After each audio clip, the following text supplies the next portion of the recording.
High বন্ধুরা, টিপ বোতাম সালোয়ারের পাটিসের সেলাইটা কিভাবে দিতে হয় সেটা এখন আমি আপনাদেরকে দেখিয়ে দিব। আর একটা কথা, আপনাদের যদি কাপড় কম থাকে তাহলে পকরম দেওয়ার সময় এভাবে কাপড় জয়েন দিয়ে নেবেন, তাহলে আপনাদের সালোয়ারটা লম্বা হবে, শর্ট হবে না। আর কাপড় বেশি থাকলে তো এটার প্রয়োজন হয় না। যদি আপনার কাপড়ে কম থাকে, লম্বা বেশি থাকে, তাহলে সেই ক্ষেত্রে এখানে আপনারা কাপড়টা জয়েন দিতে পারেন।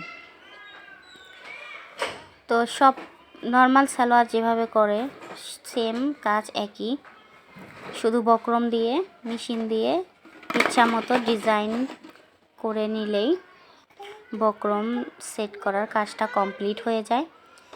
আর এই কাজটা হচ্ছে নিজের কাছে, আপনারা আপনাদের ইচ্ছা মতোই কাজগুলো করতে পারেন, ডিজাইন দিতে পারেন। আমি আজকে একটা ডিজাইন দেখিয়ে দিচ্ছি আপনাদেরকে, ভালো লাগলে অবশ্যই আপনারা এই ডিজাইনটা দেওয়ার চেষ্টা করবেন। খুবই সহজ, এখানে মেশিন থামানোর কোনো প্রয়োজন নেই, শুধু কাপড়টা একটু বেঁকাতারা করে নিলেই হয়। আপনারা আমার হাতের দিকে লক্ষ্য রাখুন, আমি কিভাবে কাপড়টা এদিক থেকে ওদিক করে দিচ্ছি আর সুন্দর ডিজাইনটা হয়ে যাচ্ছে। অল্প সময়ের মধ্যে কত সুন্দর একটা ডিজাইন হয়ে গেল। তো আপনারা ওভাবে রাখতে পারেন, মাঝখানে একটা সেলাই দিলেও আরেকটা ডিজাইন হয়।